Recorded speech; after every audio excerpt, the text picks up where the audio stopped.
На предлог на Министерството за економија, владата на денешната седница ќе донесе одлука со која се утврдуваат највисоки цени на трговија на мало на хигиенски производи. Согласно одлуката се утврдуваат највисоки цени на тоалетна хартија, влажни марамчиња, пелени за деца и возрастни и хигиенски влошки, кои се применувале на 20 март во трговијата на мало, кои цени се намалуваат за 13%. Оваа одлука се носи согласно анализите направени од Министерството за економија и мајќи ги во предвид податоците од Царинската управа. Оваа одлука стапува на сила по објавување во службен весник, а ќе се применува од 1 април до 31 мај 2023 година. Во делот на тоалетната хартија цените се движеле од 94,8 денари до 343,3 денари.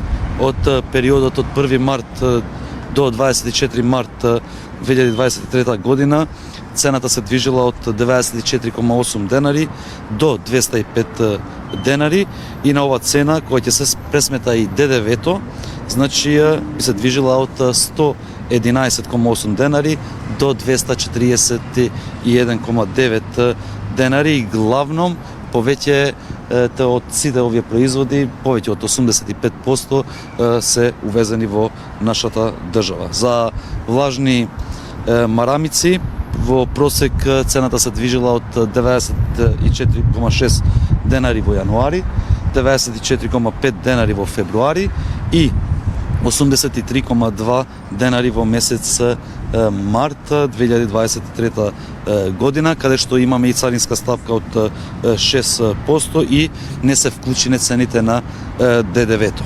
За пелени за деца и возрастни цената се движи 36 денари по парче до 1600 денари по кутија со бројни пакувања и тука не е вградена ДДВ-то. Зошто го напоменувам ДДВ-то? Имајќи во предвид дека за жал во собраниска процедура од 12 месец претходната година имаме законско решение за овие производи кои ги наведов да се решат систематски, долгорочно во делот на намалување на ДДВ-то од 18 на 5% и уште денеска не е свикана комисија за финансирање и буџет се со цел да се усвои тоа законско решение и да имаме долгорочно решение за оваа проблематика и за овие производи кои се користат секојдневно од нашите граѓани. Министерот за економија Крешник Бектиши денеска соопшти дека в петок или недела ќе се знае кои видови зеленчук и овошје ќе бидат со замрзнати цени, како што изјави тој, влезните параметри за овошјето и зеленчукот од Министерството за земјоделство се веќе во Министерството за економија и се очекуваат уште податоците од Царинската управа.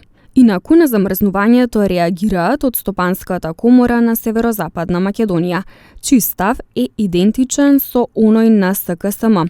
Според председателот Менди Ќура мора да се престане со замрзнувањето на цените и да се најдат други алтернативи. Тој решението го гледа во интервенцијата со државните резерви, но вели дека треба да се разгледаат и сите други можности од типот на намалување на даноците и кратењето на ДДВ.